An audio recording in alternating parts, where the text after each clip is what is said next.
This Must Be Love for Me, Only You Satisfy. Devotional Series, Episode 9. I chased the shimmer down again, called every glow a flame, pressed longing to the window pane, and swore, this must be love for me. We have been here before, not just in this song, in our lives. The shimmer catches us, the pull begins, and before we have fully decided anything, we are already moving toward it, already chasing, already hoping that this time the light will hold, that this time the warmth will last, that this time the reaching will finally land somewhere solid, again. That word sits at the center of this pre-chorus and will not be moved. Not for the first time, not in a moment of weakness we have never known before. Again, the cycle recognized even as it repeats, the pattern named even as we step back into it. There is a particular kind of self-awareness in that word, the awareness of someone who has chased this shimmer before, who knows somewhere in them how it ends, and who reaches for it anyway, because the need is that real, and the longing is that loud, and the shimmer is that convincing in the moment it catches the light. This is not weakness unique to a few. This is the human condition. The longing and the pull are real. They were placed in us by the one who made us, pointing toward the only thing that will truly satisfy. And so the reaching is almost inevitable when the shimmer appears. What we are meant to learn as we grow and mature and accumulate the wisdom of repeated reaching is to let the shimmer become a sign, not a destination, a sign. A reminder that the need is real, that the desire is pointing somewhere true, and that the somewhere true is not the shimmer itself, but the God who placed the longing in us and has never stopped being its proper answer.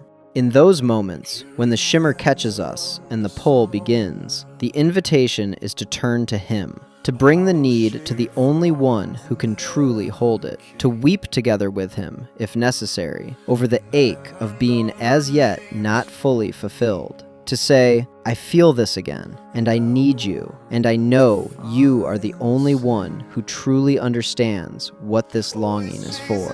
Called every glow a flame. Anyone who has ever hoped they were in love knows this. There is something in us that does not want a glow, that wants a flame, that wants to burn, with need, with desire, with passion, to give itself fully and completely to the object of its longing, to find the thing worth pouring everything into. The glow is not enough. The warmth from a distance is not enough. We want the fire. We want to be consumed by something real. And so we do what broken, hoping, searching human hearts do. We find every spark and will it into an inferno. We take the glow, the reflected light, the warmth borrowed from somewhere else, and we call it a flame. We tell ourselves it is its own source. We decide that what we feel in its presence is enough evidence that it is the real thing.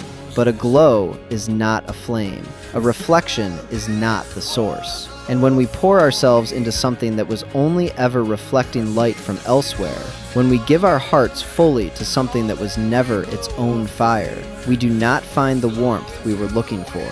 We only burn ourselves on the reaching. The flame we were built to burn with is real. It exists. It is not a fantasy or an impossible standard, but it is not found in the shimmer. It is found in the one who is light itself, who does not reflect warmth from elsewhere, but is its source, in whom there is no darkness at all. Pressed longing to the window pane, we are back at the glass, the same window pane from pre-chorus 1, the outside looking in, the surrounded but still alone, the moment begged not to end. But something has changed. In pre-chorus 1, there was still a kind of innocence to the pressing, a first reaching. Here, the longing has weight behind it, the accumulated weight of every shimmer chased, every glow called a flame, every morning woken to find the same hollow. The pressing is harder now, more desperate, more worn. And then the declaration comes, not quietly this time. This must be love for me. Must, not is, must. The word of desperate hope rather than certain knowledge, of a heart that is no longer declaring, but pleading. Not a statement, a cry, Please, let this be it. Let this be real. Let this be the thing I have been reaching for. In pre-chorus 1, the heart said, "This is love, remain," a declaration with a request attached. Here, the declaration itself has become a question, barely disguised as a statement. This must be love for me. The emphasis falling on must, the way a fist falls on a table. Not in anger, but in need. In the desperate, raw, torn open need of a heart that has been reaching for so long, it does not know how much longer it can reach. For me.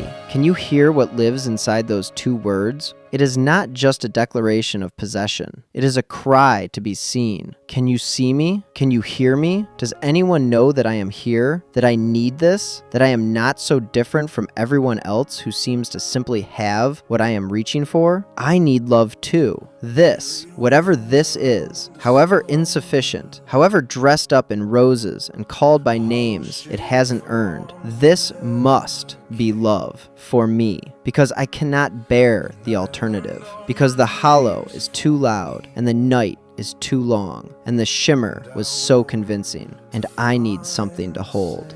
There are moments in life where a line of music tears something open in us before we understand why, where the tears come before the thought does, where emotion rises from somewhere too deep to name, and we find ourselves undone by a handful of words that somehow knew exactly where to find us. That is what this line does. And the tears that come, if they come, are not weakness. They are not embarrassment. They are the truest thing about us in that moment. Tears are the blood of the heart, emotion so deep, need so strong, that to name it, to acknowledge it fully, is sometimes almost more than we can bear. The wound is real, the lack is real, and when it surfaces like this, raw and exposed, and impossible to dress up in roses, it is not a moment to push back down, or manage, or explain away. It is a moment to turn, because here is what this cry actually is. Underneath all the longing and the loss and the desperate declaration, it is a prayer that does not yet know it is a prayer, a reaching that has not yet found its proper direction, a need so real and so deep and so legitimate that it was always underneath every shimmer ever chased, a cry toward the only one who could ever truly answer it. The need is Him. It has always been Him. And the heart that is torn open in this moment, raw, weeping, pressing its longing to the glass, and swearing that this must be love, is closer to God in its honesty than it has been in all the seasons of dressing the need in roses and calling it something manageable.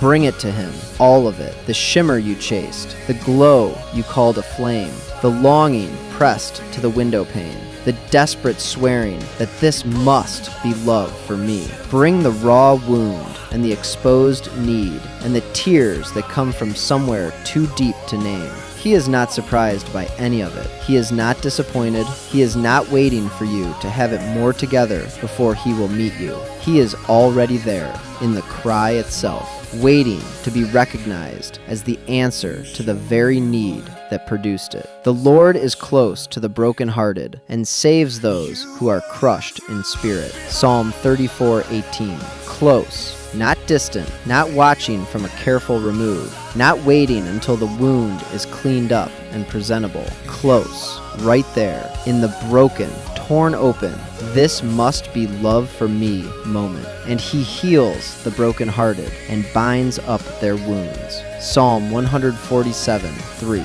Not observes them, not acknowledges them from a distance, heals, binds, the active, present, specific work of a God who sees the wound and moves toward it. Cry out to Him with the need, because the need, in all its rawness, in all its desperation, in all its shimmer chasing and glow calling and window pane pressing, is ultimately a cry for Him, and He has never once failed to answer that cry.